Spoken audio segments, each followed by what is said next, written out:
It is late March and we are really late in putting things in the ground. As a matter of fact, we haven't put anything in the ground yet, so we have to get going.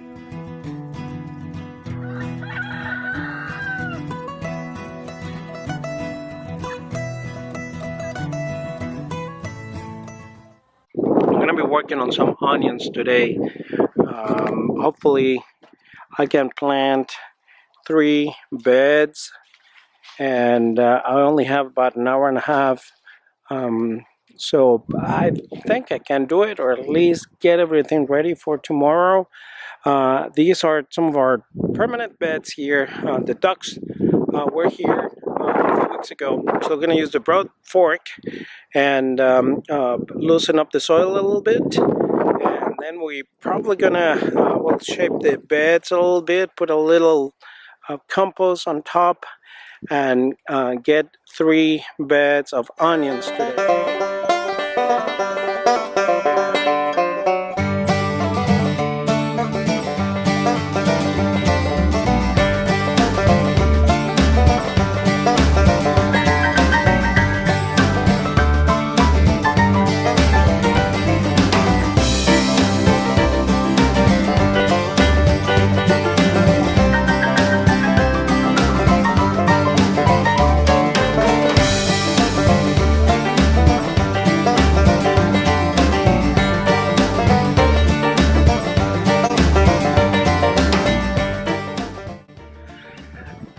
I am so extremely pleased with this soil.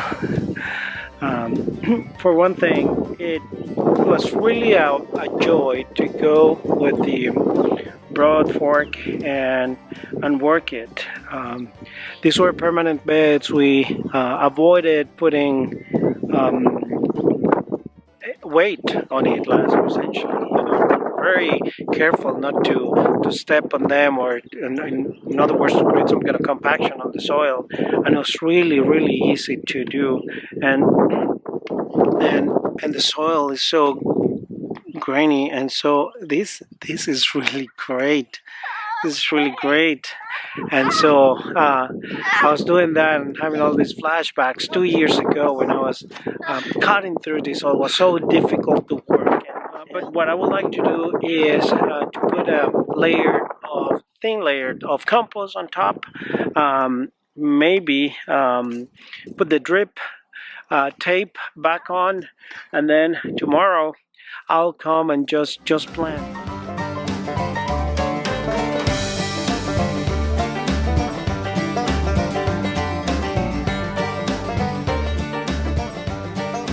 Hey, I got great help, right? Can my helpers wave?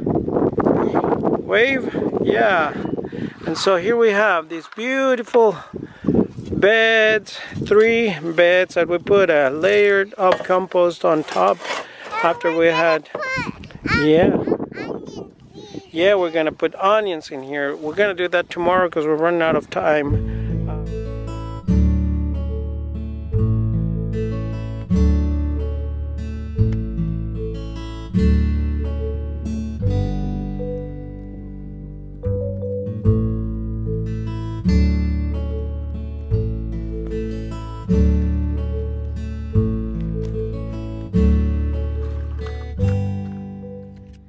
Well, the onions are finally down in the ground. Took longer than expected, but they're in the ground and they seem to be off to a good start. Tonight we're going to be working on carrots. There's a garden bed next to my onions that I'm going to use for carrots. And I've done one pass through with the broad fork. I'm going to do another one, and then I'm going to get this bed ready. Here's the broad fork. It's a very handy, useful tool. It has these 5 tines, and they go in the ground, cutting through, bringing air inside.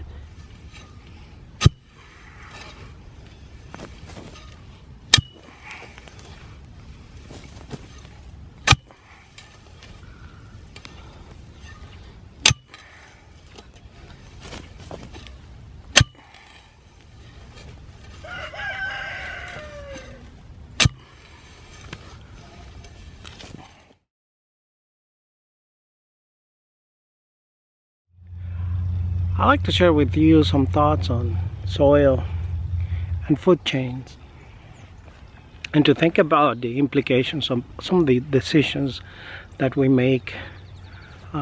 What you see, these are I like to refer to them as permanent beds. We do very little tillage on this ground, and by doing so we try to minimize the disturbance in the soil so that we can build soil, healthy soils, and we can have a healthy environment for the plants that will grow here.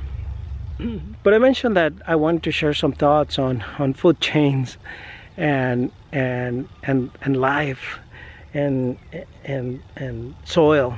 You know, as Christians and as human beings who care for the environment, for nature, we're very respectful of life. Life is something that we take very seriously, and we respect it. And when I say life, I mean in the broadest sense. You see, the life in the carrots that we're going to plant here is important to us. Human life is important to us. Even the animals that you see behind me are very important to us. Their lives are very important, and we care for them. And so here's the thing, you know, I just did a pass with my broad fork that causes some disturbance, perhaps not as much as a regular tilling, but it does cause some disturbance. In my hand I have 2 hands full of soil. This is a good looking soil, by the way. I'm very proud of this. There is as much life in this soil, and by that I'm talking about microorganisms, little bugs and things living in these 2 hands of soil, as there are people on planet Earth. When I come by with the broad fork, I'm killing that, because I'm creating all disturbance. All those little micro ecosystems are formed there. I am essentially destroying them. So I am actually and actively killing life for the purpose of bringing in fertility for the soil and bringing in air to help out with that fertility. The implications of this is that we're very fortunate, and it's something to have to be grateful as human beings that we are on top. We are on top of the food chain, and to survive, something else has to die. Be it plants, be it animals, or be it the microorganisms that are making the soil fertile. And so, as I mentioned before, by doing light tilling with the broad fork, I'm hoping that I'm being sensitive to those organisms that live in the ground, and that I'm not causing as much harm. But obviously, when you're producing food at a large scale, you cannot rely on a broad fork. You cannot rely on your hands to pull out the undesirable plants. Rather, you have to rely on heavy machinery that is cutting through the fields, but in the process they're depleting the soil of nutrients or so, and therefore then they have to add chemicals to compensate for what is missing. That heavy and constant tilling is also causing a lot of erosion, and it's causing a lot of death, because those microorganisms are being essentially swept out. Not only that, especially this time of the year, it is really beautiful to go out and see those little rabbits. They're really cute bunnies, you know, and the mamas have these little things, and unfortunately when those plows come through, they're taking those little bunnies with them. That is sad. That is sad. And if the plow doesn't get it,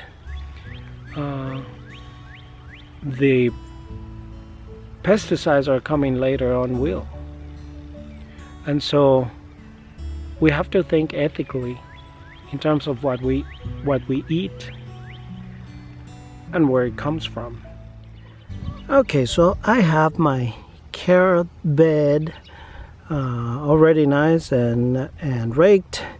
I laid I put a layer of compost on it to get things going, and I have some twine rope that I've used to indicate my rows. What I'm going to do now is just start planting my carrot seeds.